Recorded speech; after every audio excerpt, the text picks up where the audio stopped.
Hello everyone. So today we are on the second story in issue 1 of Weird Tales, March 1923.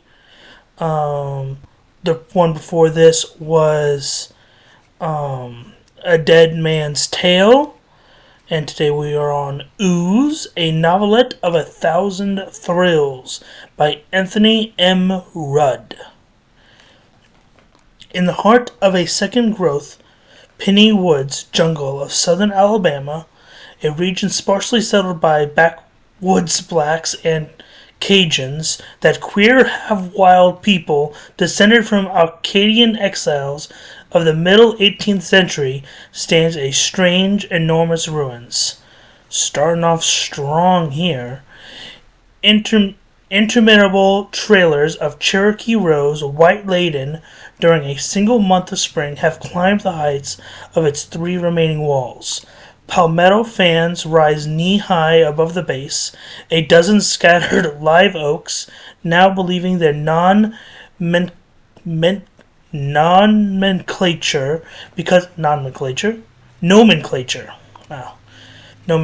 because of choking tufts of gray Spanish moss and 2-foot circlets of mistletoe parasites which have stripped bare of foliage the gnarled, knotted limbs, lean, fantastic beards against the crumbling brick.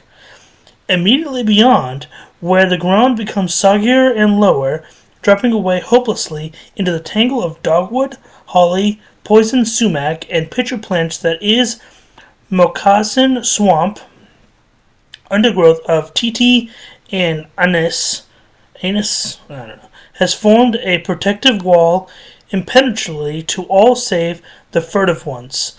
Some few outcasts utilize the stinking depths of that sinister swamp, distilling shiny or pure con liquor for illicit trade. I have no idea what con means. I mean, shiny should be like moon sign, so, Tradition states that this is the case, at least, a tradition which antedates that of the premature ruin by many decades. I believe it, for during evenings intervening between investigations of the awesome sport, I often was approached as a possible customer by woodbillies who could not fathom how anyone dared venture near without plenteous fortification of liquor courage. I knew shiny, therefore I did not purchase it for personal consumption. A dozen times I bought a quart or two, merely to establish credit among the Cajuns, pouring away the vile stuff immediately into the sodden ground. It seemed that the only through filtration and condensation of their dozens of weird tales regarding Dade House that could I arrive at understanding of the mystery and weight of horror hanging about the place. This guy does not like Southern people, or blacks, or Acadians, and I doubt he likes the Cherokee either. This guy is very upset with many, many people. Certain it is that out of all the superstitious cautioning, head-wagging, and whispered nonsensities, I obtained only indisputable facts. The first was that no money and no supporting battery of 10-gauge shotguns loaded with chilled shot could induce either Cajun or darky of the region to approach within 500 yards of that flowering wall. The second fact I shall dwell upon later. Wow. Yeah, so this guy does not care for the others people at all. Perhaps it should be as well, as I am only a mouthpiece in this chronicle, to relate in brief why I came to Alabama on this mission. Honestly, with your attitude here, I don't think you should have gone to Alabama. I think you would have been more happy up in the New England area. You could have hung out with H.P. Lovecraft or whatever. I am a scribbler of general fact articles, no fiction writer, as was Lee's Cranmer, though doubtless the confession is superfluous. Lee was my roommate during college days. I knew his family well, admiring John Corley's Cranmer even more than I admired the son and friend, and almost as much as Peggy Breed, whom Lee married. Peggy liked me, but that was all. I cherish sanctified memory of her for just that much, as no other woman before or since has granted this gangling dyspeptic even a hint of joyous and sorrowful intimacy. Work kept me in the city. Lee, on the other hand, coming of wealthy family, and from the first, earning from his short stories and novel royalties more than I wrested from editorial coffers, needed no anchorage. He and Peggy honeymooned on a 4-month trip to Alaska, visiting Honolulu next winter, fished for salmon on Kane's River, New Brunswick, and generally enjoyed the outdoors at all seasons. They kept an apartment in Wilmette, near Chicago, yet during the few spring and fall seasons they were home, both preferred to rent a suite at once of the country clubs to which Lee belonged. I suppose they spent thrice or 5 times the amount Lee actually earned, yet for my part I only honored that the two should find such great happiness in life and still accomplish artistic triumph. Yeah, that's a very 1920s attitude there. That's going to hurt him then the next decade. They were honest, zestful young Americans, the type, and pretty nearly the only type, $2 million cannot spoil. John Corliss Cranmer, father of Lee, though as different from his boy as a microscope is different from a painting by Remington, was even further from being dull conscious. He lived in a world bounded only by the widening horizon of biological science, and his love for the two who would carry on that Cranmer name. Many a time I used to wonder how it could be that as gentle, clean-souled, and lovable a gentleman as John Corliss Cranmer could have ventured so far into scientific research without attaining small-caliber atheism. Few do. He believed both in God and humankind. To accuse him of murdering his boy and the girl wife who had come to be loved as the mother of baby Elise, as well as blood and flesh of his own family, was a gruesome, terrible absurdity. Yet even when John Corliss Cranmer was declared unmistakably insane, lacking a relative in the world, baby Elise was given to me, and the middle-aged couple who had accompanied the three as servants about half of the known world. Elise would be Peggy over again. I worshipped her, knowing that if my stewardship of her interest could make of her a woman of Peggy's loveliness and worth, I should not have lived in vain. And at 4, Elise stretched out her arms to me after a vain attempt to jerk out the bobtail of Lord Dick, my tolerant old Airedale, and called me Papa. Airedale, is that like a dog? I don't know. Anthony M. Rudd, master of goose flesh friction, contributes an astonishing joy to Weird Tales for April, the square of canvas. Okay, that just must be for later. I feel a deep down choking, yet yes, those strangely long black lashes someday might droop in fun or coquetry, but now baby Elise held a wistful, trusting seriousness in depths of ultramarine eyes, that same seriousness which only Lee had brought to Peggy. Russellity in one instance became doubles. That she might come to love me as more than foster parent was my dearest wish. Still, though selfishness, I could not rob her of rightful heritage. She must know in after years, and the tale that I would tell her must not be the horrible suspicion which had been bandied about in common talk. I went to Alabama, leaving Elise in the competent hands of Miss Daniels and her husband, who had helped care for her since birth. In my possession, prior to the trip, were the scant facts known to authorities at the time of John Corliss Cranmer's escape and disappearance. They were incredible enough. For conducting biological research upon forms of protozoan life, John Corliss Cranmer had hit upon this region of Alabama, near a great swamp, Tessin, that is unreadable. I think it's a Tecin, Tecking? I don't know, with a microscopic organism experimenting. I don't know what that says.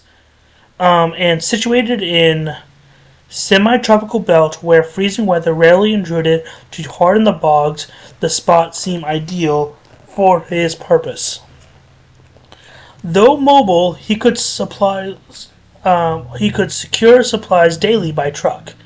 The isolation suited, with only an octoroon man to act as chef.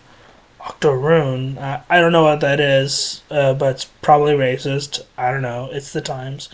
Houseman and valet for the Times, he entertained no visitors. He brought down scientific apparatus, occupying temporary quarters in the village of Burden's Corners while his woods house was in process of construction. I'm gonna look that up.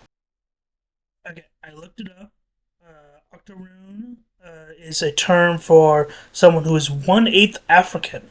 Like that's a special kind of racist where you keeping track of that far back. Like who cares? You can't even tell at that point. Like 1/8 black, 7/8 white. At that point, you're basically you're just white. Like you can't even tell. Anyway, that's whatever.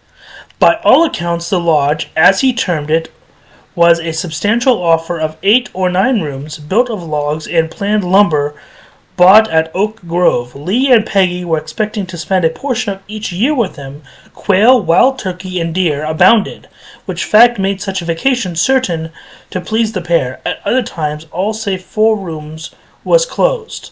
This was in 1907, the year of Lee's marriage. 6 years later, when I came down, no sign of a house remained except certain mangled and rotting timbers projected from viscid soil, or what seemed like soil, and a 12-foot wall of brick had been built to enclose the house completely. One portion of this had fallen inward. Okay, so this guy was a weird scientist. He probably made some sort of weird monster man. Or monster thing. I mean, it's called ooze, so that makes sense. I wasted weeks of time at first, interviewing officials of the police department at Mobile, the town marshals and county sheriffs of Washington and Mobile counties, and officials of the psychopathic hospitals from which Kramer made his escape. In substance, the story was one of baseless homicidal mania. Kramer the elder had been away until late fall, attending 2 scientific conferences in the north, and then going abroad to compare certain of his findings with those of Dr. Gemmler of Prague University.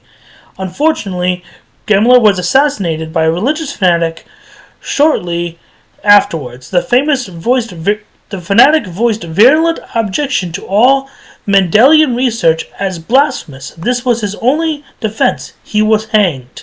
That's a crazy thing to throw right in there.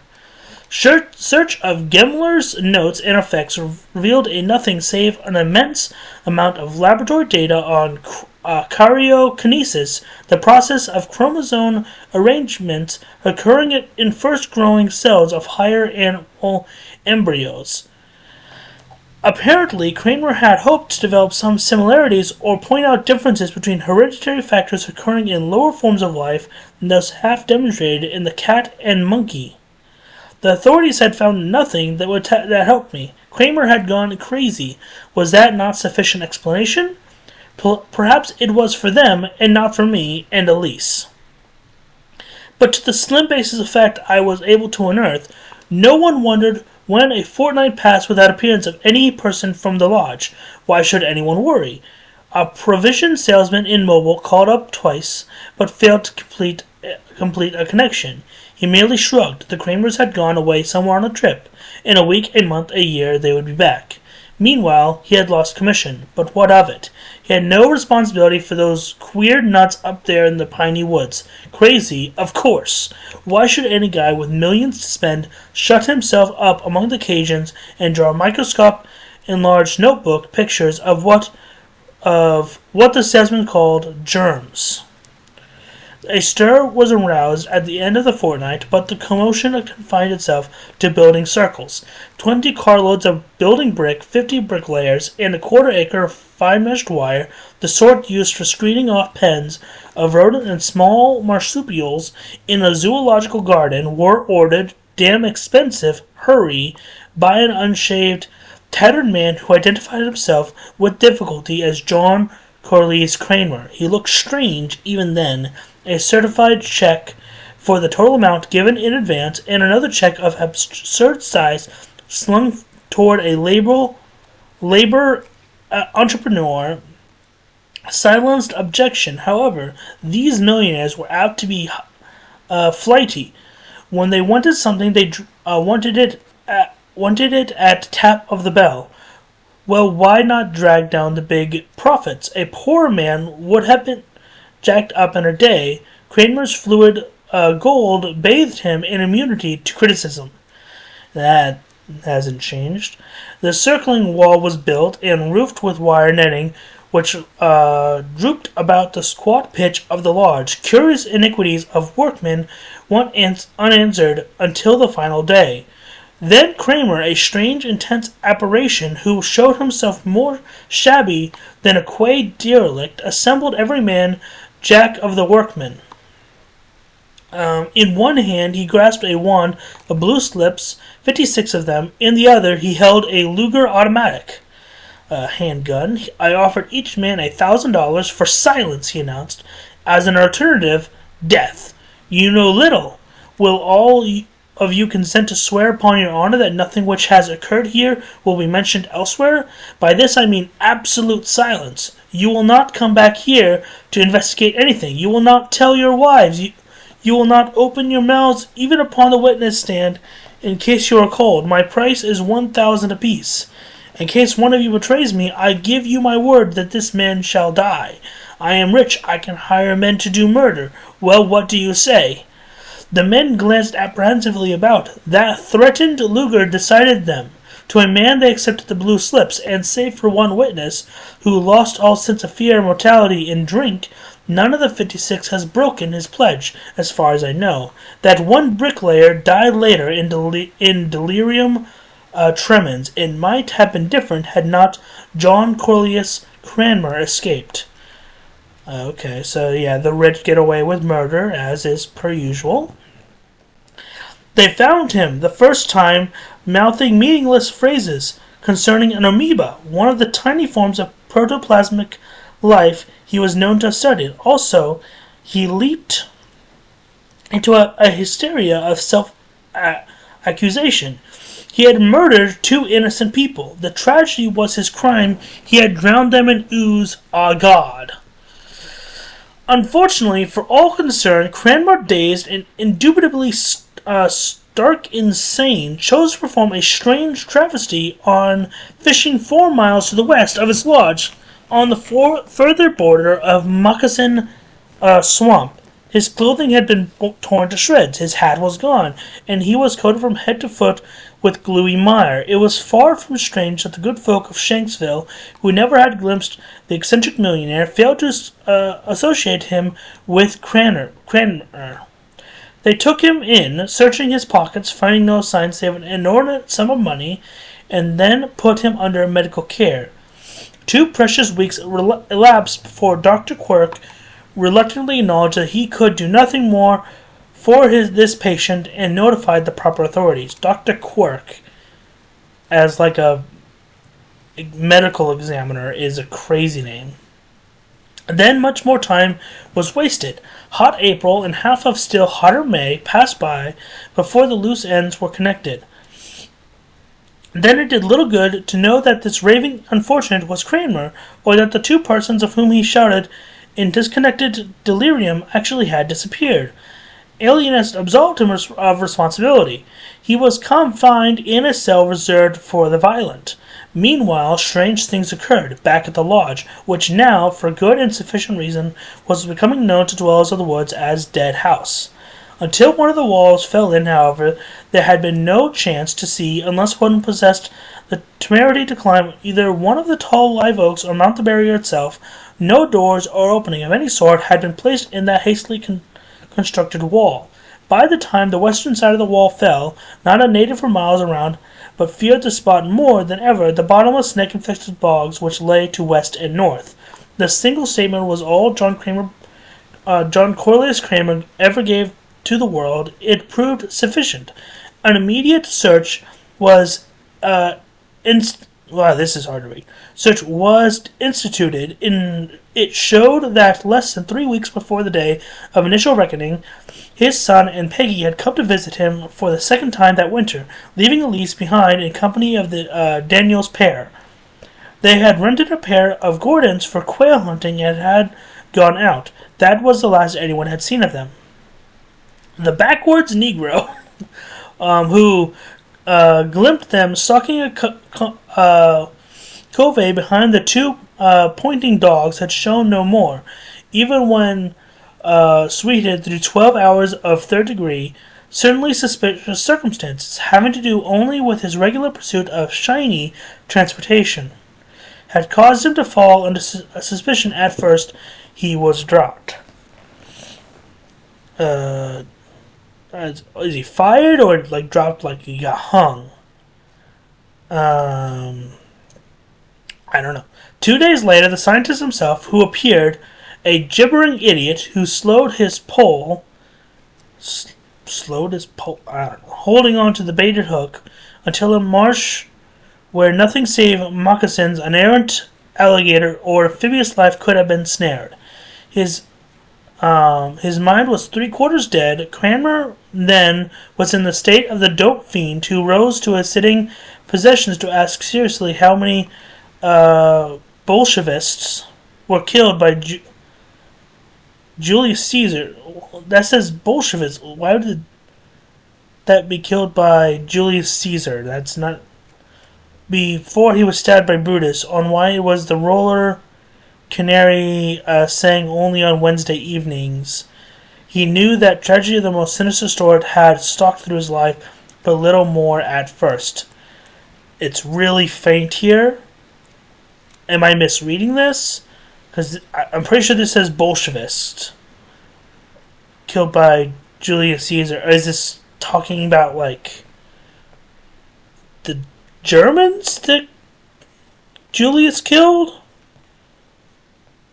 I don't know. It's hard to read this. I don't know what it's talking about. Later, the police obtained that one statement that he had murdered 2 human beings, but never could means or motivate to be established. Means or motive. Official guess it as to the means was no more than wild conjecture. It mentioned enticing the victims to the noisome depths of a moccasin swamp, there to let them flounder and sing. And 2 were his son and daughter, Lee and Peggy. Okay. This guy cannot be short about anything. So I'm going to do a little recap here. So this guy, Kramer, he had a friend who's the narrator. The narrator is raising Elise. After Kramer died, Kramer went insane one day, ran out of the forest, had apparently said he killed 2 people. And that's all that's really happened so far, other than it got covered up by the rich guy that was in charge of the whole thing, who I think is Kramer's dad, but I'm not entirely certain. The language they use is a little weird here, and this guy's really the guy who, I don't know if at least the narrator character, I think, is fairly racist. Like the story before this, the guy didn't talk about this stuff constantly, but every time there's always something. They found him the first time mouthing meaningless phrases concerning an amoeba, one of the tiny forms of oh, that's too far. By feigning coma, here we are. By feigning coma, then awakening with suddenness to assault 3 attendants with incredible ferocity and strength, John Corliss Kramer escaped from Elizabeth Ritter Hospital. How he managed to traverse 60-odd intervening miles, and that is unreadable, and still bulk detection remains a minor mystery to be explained only by the assumption that maniacal cunning suited to outwit saner intellect. Traverse these mouths he did, though until I was fortunate enough to uncover evidence to this effect, it was supposed generally that he had made his escape as stowaways on one of the banana boats, or had buried himself in some portion of the near woods where he was unknown. The truth ought to be welcome to householders in Shanksville. Burnett's Corners and Vinage, whose excusably prudent ones had to this day kept loaded shotguns handy and barricaded the doors at nightfall. The first 10 days of my investigation may be touched upon in brief. I made headquarters in Burnett's Corners and drove out each morning, carrying lunch and returning for my grits and piney woods, pork or mutton, before nightfall. My first plan had been to camp out at the edge of the swamp, for opportunity to enjoy the outdoors comes rarely in my direction. Yet after one cursory examination of the premise, I abandoned the idea. I did not want to camp alone there, and I am less superstitious than a real estate agent. It was perhaps psychic warning, more probable than the queer, faint, salty odor as of fish left to decay, which hung about the ruin, made too unpleasant an impression upon my olfactory sense. I experienced a distant chill every time the lengthening shadows caught me near Dead House. The smell impressed me. In newspaper reports of the case, one ingenious explanation had been worked out. To the rear of the spot where Dead House had stood, inside the wall, was a swampy hollow circular in shape. Only a little real mud lay in the bottom of the bowl-like depression now, but one reporter on the staff of the Mobile Registry guessed that during the tenancy of the lodge it had been a fish pool. Drying up of the water had killed the fish, who now permeated the remnant of mud with this foul odor. The possibility that Kramer had needed to keep fresh fish at hand for some of its experience silenced the natural objection that in a country where every stream holds garpike bass, that I can't read that, and many other edible varieties, no one would dream of stocking a stagnant puddle. After trampling about the enclosure, teetering the queerly brittle, desiccated top stratum of earth within, and speculating concerning the possible purpose of the wall, I have no idea. Off a long limb of chinnerberry and probed the mud, one fragment of fish spine would confirm the guess of that imaginary porter. I found nothing resembling a piscule skeleton, but established several facts. First, this mud crater had definitive bottom only 3 or 4 feet below the surface of remaining ooze.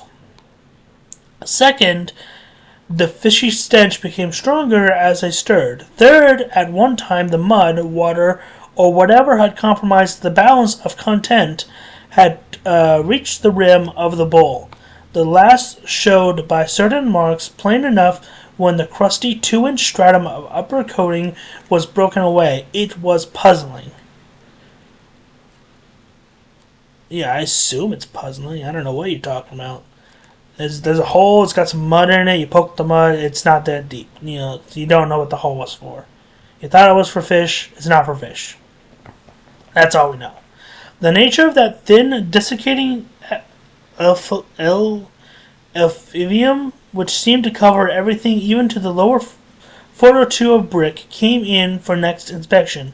It was strange stuff, unlike any earth I had ever seen, though undoubtedly some form of scum drained in from the swamps at the time of river floods or cloudbursts, which in this section are common enough in spring and fall. It crumbled beneath the fingers. When I walked over it, the stuff crunched hollowly. In fainter degrees it possessed the fishy odor also.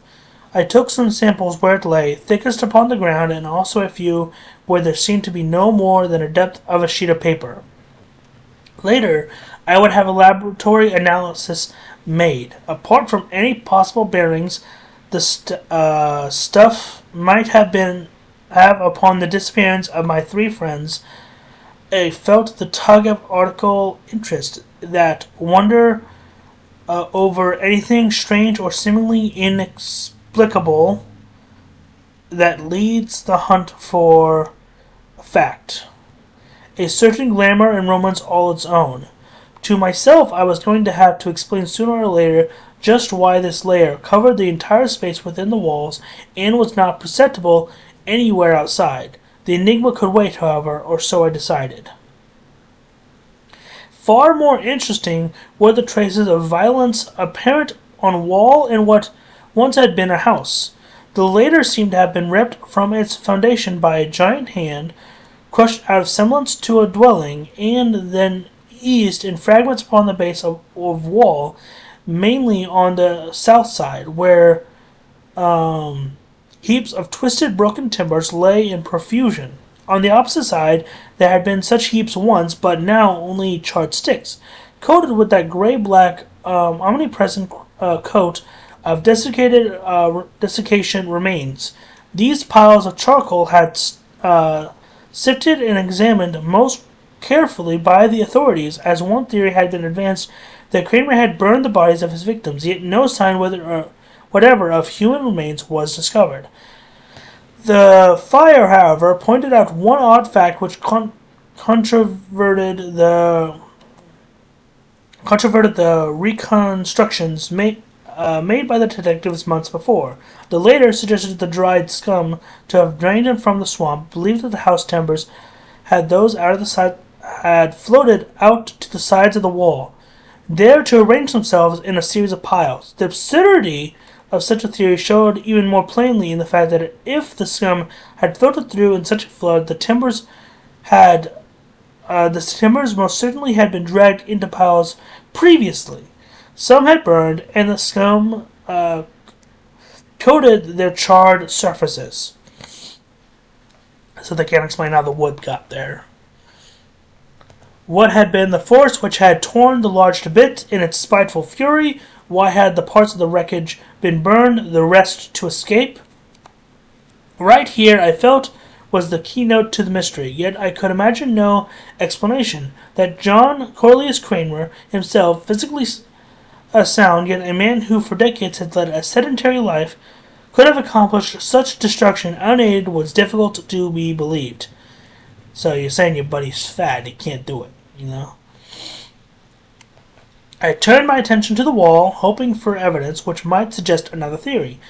That wall had been an example of the worst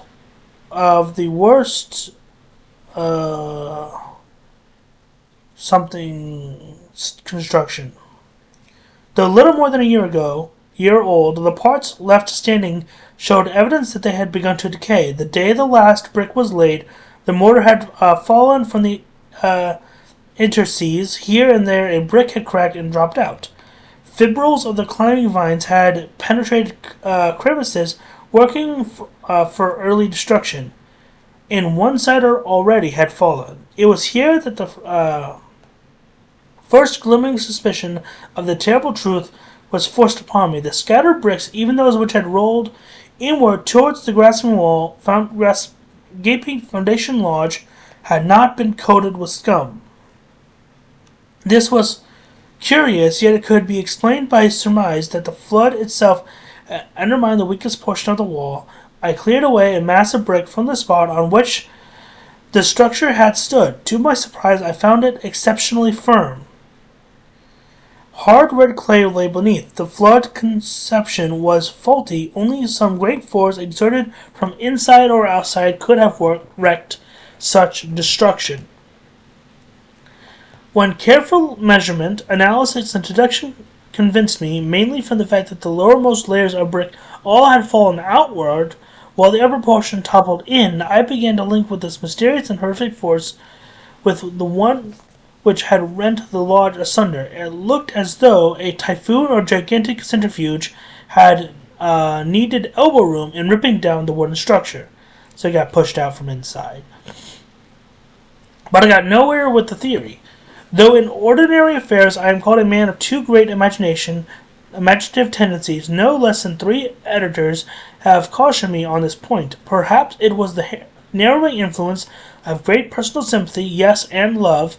I make no excuse, though beyond a dim understanding that some terrific, implacable force must have made this spot his playground. I ended my ninth day of note-taking and investigation almost as much in the dark as I had been while 1,000 miles away in Chicago. Then I started among the darkies and Cajuns. A whole day I listened to yarns of the days which preceded Kramer's escape from Elizabeth Ritter Hospital, days in which furtive men sniffed poisonous air for miles around. Deadhouse, finding the odor intolerable, days in which it seemed none possessed nerve enough to approach close. Days when the most fanciful tales of medieval superstition were spun. These tales I should not give. The truth is incredible enough. Then why even bring him up? This guy is very wordy. He needs to get to the point. Like, we all kind of know where this is going. You got a buddy, he made a weird ooze monster that killed his 2 friends, and he went off and went insane. And then you came in here and you're just kind of hanging around insulting the locals, you know? At noon, upon the 11th day, I chanced upon Rory Paliern, a Cajun, and one of the least prepossessing of all with whom I had come in contact. Chanced, perhaps, is a bad word. Prepossessing of all with whom, least prepossessing. I don't know what that's supposed to mean. Chanced upon is a bad word. I had listened to every dweller of the woods within a 5-mile radius. Rory was 16th on my list. I went to him only after interviewing all 4 of the Kramers and 2 whole families Pickons. And Rory regarded me with the utmost suspicion until I had made him a present of the 2 quarts of shiny purchased to the Pecans. Pecans? I don't know. Because long practice has perfected me in the technique of seeming to drink another man's awful liquor, no, I'm not an absolute prohibitionist. Fine wine or 12-year in-cask bourbon whiskey arouses my definite interest. I fooled Paliern from the start. I shall omit preliminaries and leap to the first admission from him that he knew more concerning the dead house and its former inmates than any of the other darkies or Cajuns round about.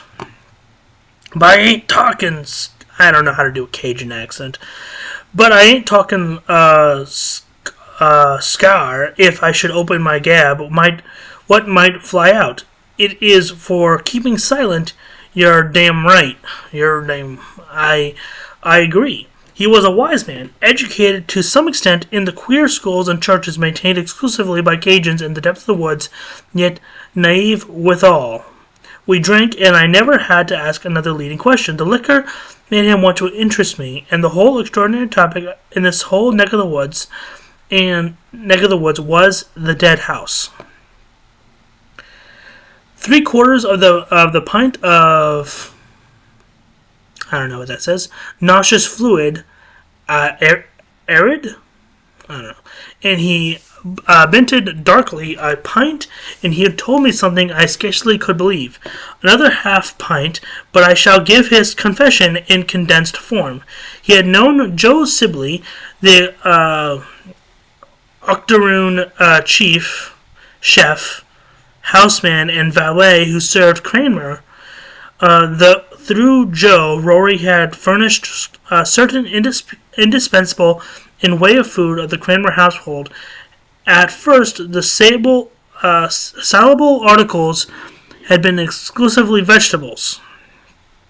White and yellow turnips, sweet potatoes, corn, beans, and later meat.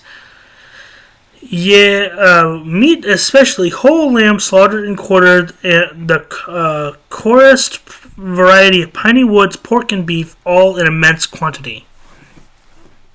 In December of the fatal winter, Lee and his wife stepped down at the lodge for 10 days or thereabouts. They were en route to Cuba at the time, intending to be away 5 or 6 weeks. Their original plan had been only to wait over a day or so in the piney woods, but something caused an amendment to the scheme. The two dallied. Lee seemed to have become vastly absorbed in something, so much absorbed that it was only when Peggy insisted upon continuing their trip that he could tear himself away. It was during those days that he began buying meat, meager bits of it at first, a rabbit, a pair of squirrels, or perhaps a few quail beyond the number he and Peggy shot. Rory furnished the game, thinking nothing of it except that Lee paid double prices, and insisted upon keeping the purchase a secret from other members of the household.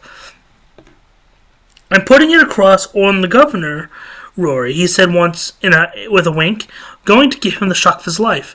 So you mustn't let on, even to Joe, about what I want you to do. Maybe it won't work out, but if it does, Dad'll have the scientific world at his feet. He doesn't blow his own horn anywhere near enough, you know." Rory didn't know. Hadn't a suspicion what Lee was talking about. Still, if this rich young idiot wanted to pay him $50 in good silver coin for a quail that anyone, himself included, could knock down with a 5-cent shell, Rory was well satisfied to keep his mouth shut. Each evening he bought some of the small game, and each day Lee Kramer seemed to have use for an additional quail or so. When he was ready to leave for Cuba, Lee came forward with the strangest of propositions. He fairly whispered his vehemence and desire for secrecy. He would tell Rory, and would pay the Cajun $500, half in advance and half at the end of 5 weeks, when Lee himself would return from Cuba, provided Rory agreed to adhere absolutely to a certain secret program. The money was more than a fortune to Rory. It was an undreamt of affluence. The Cajun acceded. He was telling me then how the old man had raised some kind of pet and wanted to get shit of it. So he gave it to Lee, telling him to kill it, but Lee was sought on fooling him. What I ask here is what kind of pet it is what lives down in the mud sink and eats a couple of Hugh every night? I couldn't imagine, so I pressed him for further details. Here at last was something which sounded like a clue. He really knew too little. The agreement with Lee provided that if Rory carried out the provisions exactly, he should be paid extra, and at his exorbitant scale of all additional outlay when Lee returned. The young man gave him a daily schedule which Rory showed. Each evening he was to procure, slaughtered, and cut of a definitive and growing amount of meat. Every item was checked, and I saw that they ran from 5 pounds up to 40. "What in heaven's name did you do with it?" I demanded, excited now and pouring him an additional drink for fear Canton might return to him. "Took it through the bushes and back and slung it in the mud sink there, and something came out and drug it down. A gator? Diable, how should I know? It was dark, I wouldn't go close." He shuddered, and the fingers which lifted his glass shook it as with sudden chill. "Maybe you done it, not me, though. That young fella told me to sling it in, and I slung it. A couple of times I came around in the light, but there wasn't none that you could see. Just mud and some water.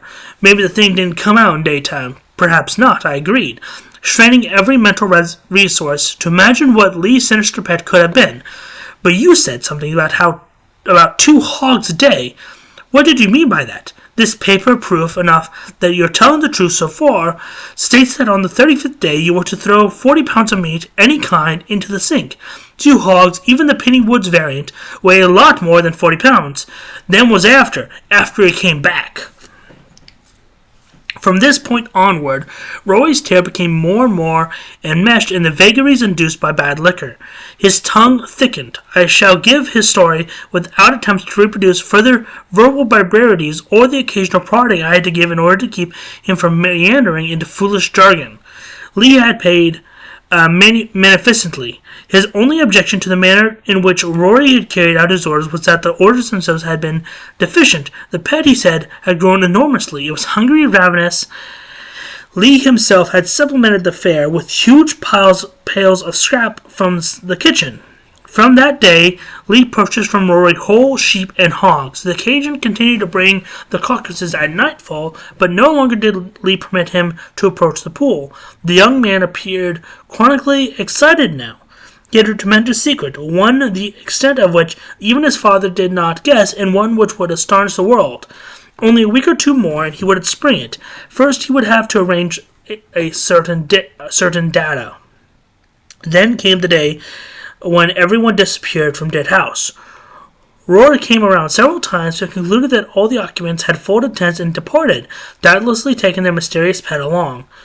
Only when he saw from a distance Joe, the Arcturian servant, returning along the road on foot towards the lodge, did his slow mental process begin to ferment. That afternoon, Rory visited the strange place for the next to last time. He did not go to the lodge itself, and there were reasons. While still some hundreds of yards away from the place, a terrible, sustained screaming reached his ears. It was faint, yet unmistakably the voice of Joe. Throwing a pair of No. 2 shells into the breech of a shotgun, Rory hurried on, taking his usual path through the brush at the back. He saw, and as he told me, even shiny drunkenness fled his chattering tones, Joe the Arcturian. Octoroon. I don't know how you're supposed to say that. He stood in the yard, far from the pool into which Rory had thrown the carcass, and Joe could not move. Rory failed to explain in full, but something, a slimy, amorous something, which glistened in the sunlight, already had engulfed the man to his shoulders. Breath was cut off. Joe's contorted face writhed with horror and began suffocation.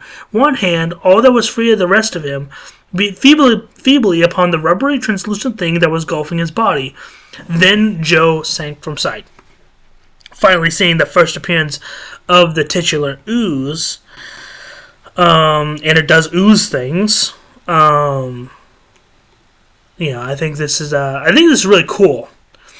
Because I don't like the story as much as the first one, but it is really interesting seeing this like classic like horror monster in like what I imagine must be a very early appearance. 1923. 5 days of liquored indulgence passed before Rory alone, in his shaky cabin, convinced himself that he had seen a fantasy born of alcohol. He came back the last time to find a high wall of bricks surrounded the lodge, and included the pool of mud into which he had thrown the meat. While he hesitated, circling the place without discovering an opening, which he would not have dared to use, even had he found it, a crushing tearing of timbers and persistent sound of awe, some destruction came from within. He swung himself into one of the oaks near the wall, and he was just in time to see the last supporting stanchions of the lodge give way outward. The whole structure came apart. The roof fell in, yet seemed to move after it had fallen. Logs of wall deserted, retaining grasp of their spikes like layers of plywood in the grasp of the shearing machine. I think that's an S that's faded away there. That was all. Suddenly intoxicated, now Rory mumbled more phrases, giving me the idea that on another day, when he became sober once more, he might add to his statements. But I, numbed to the soul, scarcely cared. If that which he related was true, what nightmare of madness must have been consummated there? I could vision some things now which concerned Lee and Peggy, horrible things. Only remembrance of Elise kept me faced forward in the search. Or now it seemed almost that the handiwork of a madman must have been preferred to what Rory claimed to have seen. What had been that sinister, translucent thing, that glistening thing which summed upward about a man smothering, engulfing?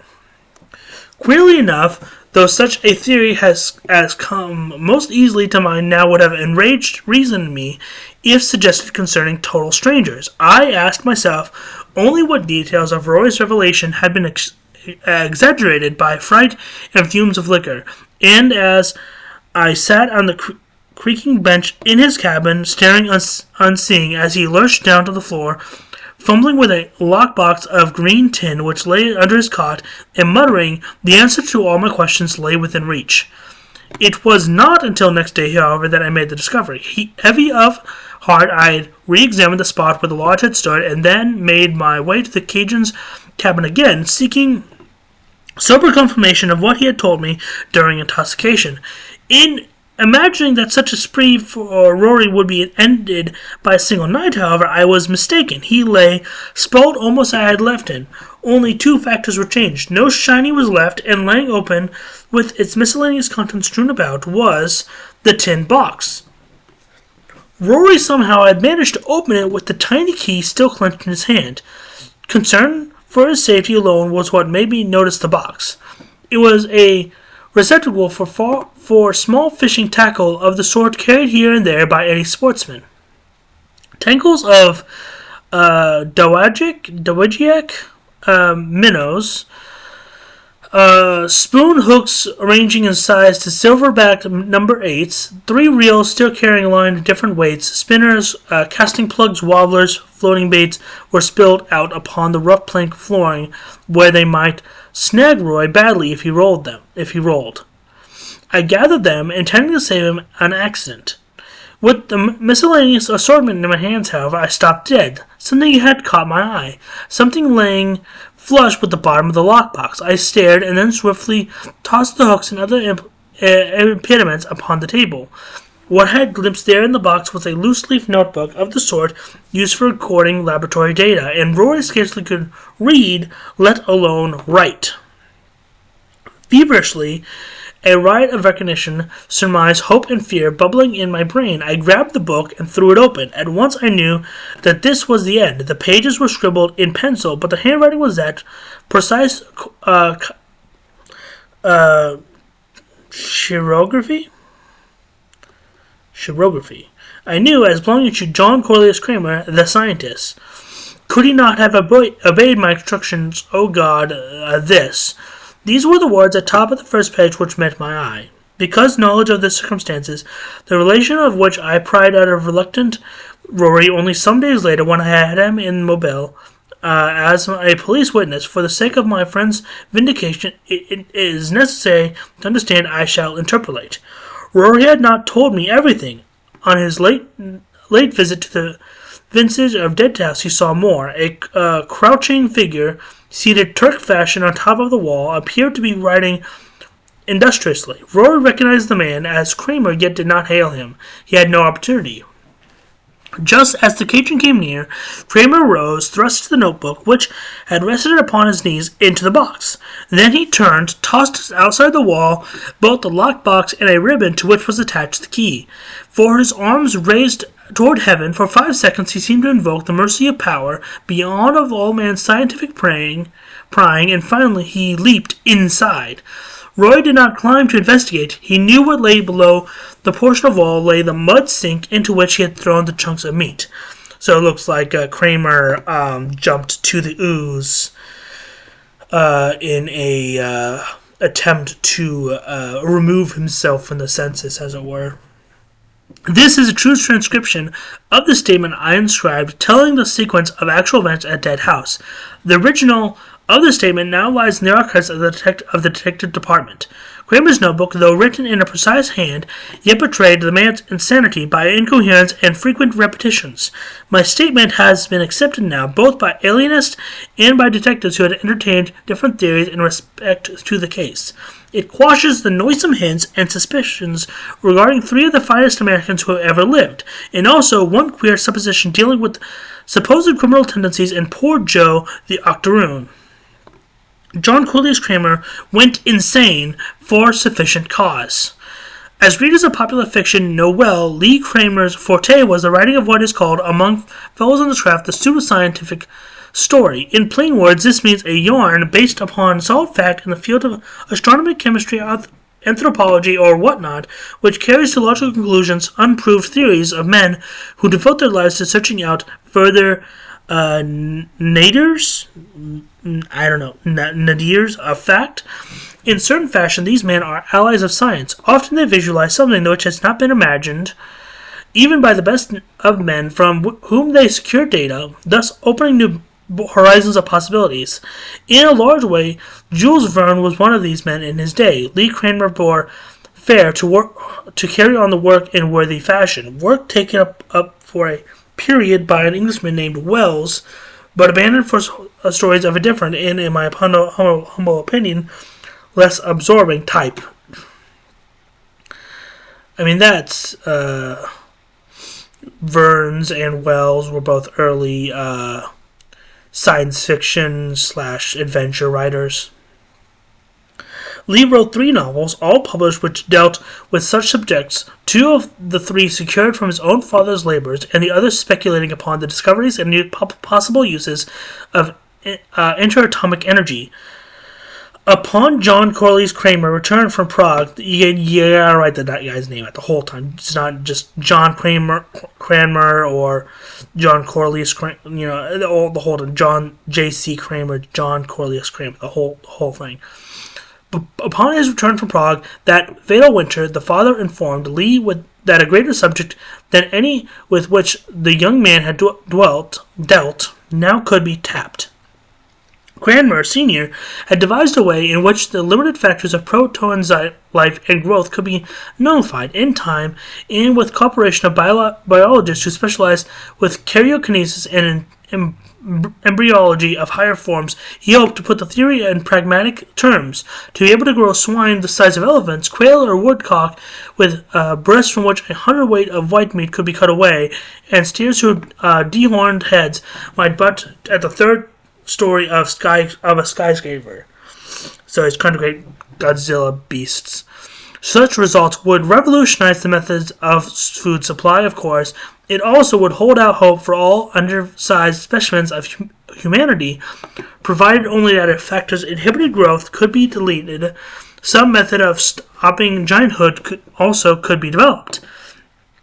Cranmer the Elder, through use of undescribed in the notebook growth medium, of which one constitute was agar, I don't know what that is, and the use of radium emanations, so he zapped it with radiation, we're going with the Hulk theory of radiation, had succeeded in bringing about apparent unrestricted growth in the Periamoseum protozoan, certain of the vegetable growth, among which were bacteria, and the amorphous cell of protoplasm known as the amoeba.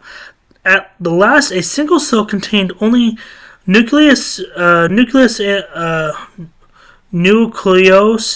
and nucleus in a space known as the contractile vacuola, which somehow aided in throwing up particles impossible to assimilate directly. This point may be remembered in respect to the piles of lumber left near the outside wall surrounding dead house.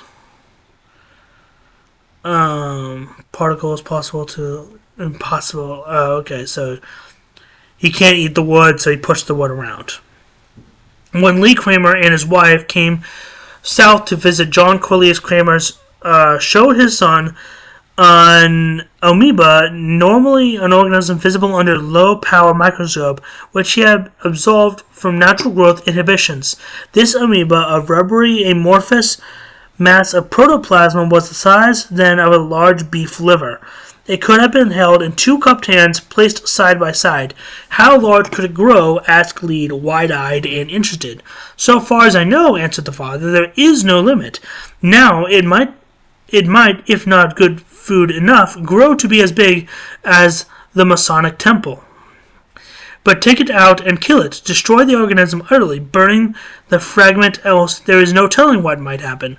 The amoeba, as I have explained, reproduces by simple division. Any fragment remaining might be dangerous. Lee took the rubbery, translucent giant cell, but he did not obey orders. Instead of destroying it as his father had directed, Lee thought out a plan. Suppose he could grow this organism to tremendous size. Suppose, when the tale of his father's accomplishment were spread, an amoeba of many tons might be shown in evidence. Lee, a somewhat sensational cast of mind, determined instantly to keep secret the fact that he was not destroying the organism, but encouraging its further growth. thought a possible peril might never crossed his mind. He arranged to have the thing fed, allowing for normal increase in size on a normal thing. It fooled him, only growing much more rapidly. When he came back from Cuba, the amoeba practically filled the whole of the mud sink hollow. He had to give it much greater supplies. This giant cell came to absorb as much as 2 hogs in a single day. During daylight, while hunger still was appeased, it never emerged. However, that remained for the time that it could secure no more food near at hand to satisfy its ravenous and increasing appetite. Only instinct for the sensational kept Lee from telling Peggy, his wife, all about the matter. Lee hoped to spring a coup upon which would immortalize his father and surprise his wife terrifically. Therefore, he kept his own counsel and made bargains with the Cajun Rory, who supplied food daily for the shapeless monster of the pool. The tragedy itself came suddenly and unexpectedly. Peggy, feeding the 2 Gordon settlers that Lee and she used for quail hunting, was in the large yard before sunset. She romped alone as Lee himself was dressing. Of a sudden, her screams cut the still air. Without her knowledge, 10-foot pseudopods, those flowing tentacles of protoplasm sent forth by the sinister occupant of the pool, slid out around her puttied ankles. I don't know. For a moment she did not understand, then at first suspicion of the horrid truth, her cries rent the air. Lee at the time struggled to lace a pair of high shoes, straightened, paled, and grabbed a revolver as he dashed out. In another room, a scientist, absorbed his note-taking, glanced up, frowned, and then, recognizing the voice, shed his white gown and came out. He was too late to do naught but gasp with horror. In the yard, Peggy was half engulfed in the squamish, rubbery something which at first glance he could not analyze. Lee, his boy, was fighting with the sticky folds and slowly, surely losing his own grip upon the earth. John Cornelius Kramer was by no means a coward. He stared, cried aloud, then ran indoors, seizing the first 2 weapons which came to hand, a shotgun and a hunting knife, which lay in a sheath in a cartridge belt which across a hook of the hall tree. I don't know. The knife was 10 inches length and razor keen. Kramer rushed out again. He saw an indecent fluid, something which, as yet he had not had time to classify, lumbering itself in the 6-foot-high center before his very eyes. It looked like one of the microorganisms he had studied, one grown to frightful dimensions, an amoeba. You call it something else. You can't just call it an amoeba at this point. It's something different. There, some minutes suffocated in the rubbery folds, yet still apparent beneath the glistening ooze of this monster were 2 bodies. They were dead. He knew it. Nevertheless, he attacked the flowing, senseless monster with his knife. Shot would do no good, and he found that even the knife, terrific slashes made by his knife, closed together in a moment and healed. The monster was invulnerable to ordinary attacks. Try fire. A pair of pseudopods sought out his ankles, attempting to bring him low. Both of these he severed and escaped. Why did he try? He did not know. The 2 whom he had sought to rescue were dead, buried under the folds of this horrid thing he knew to be his own discovery and fabrication. Then it was that revulsion and insanity came upon him. There ended the story of John Cornelius Kramer, save for one hastily scribbled paragraph, evidently written at the time Rory had seen him atop the wall. May we not supply with assurance the intervening steps. Kramer was known to have purchased a whole pen of hogs a day or 2 following the tragedy. These animals never were seen again. During the time the wall was being constructed, it is not reasonable to assume that he fed the giant organism within to keep it quiet. His scientist's brain must have visualized clearly the havoc and horror which could be wrought by the loathsome thing it had ever driven by hunger to flow away from the lodge and prey upon the countryside. Irresponsible science did. Don't be like that. With the wall once in place, he evidently figured that starvation or some other means which he could supply would kill the thing. One of the means had been made by setting fires to several piles of the disgorged timbers. Probably this had no effect whatsoever. The amoeba was to accomplish still more destruction. In the throes of hunger, it threw its gigantic, formless strength against the house walls from the inside. Then every edible morsel within was assimilated, the logs, rafters, and other fragments being worked out through the contrical vacuole.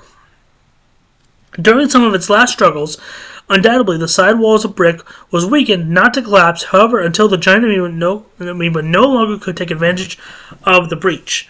In final death lassitude, the amoeba stretched itself out in a thin layer over the ground.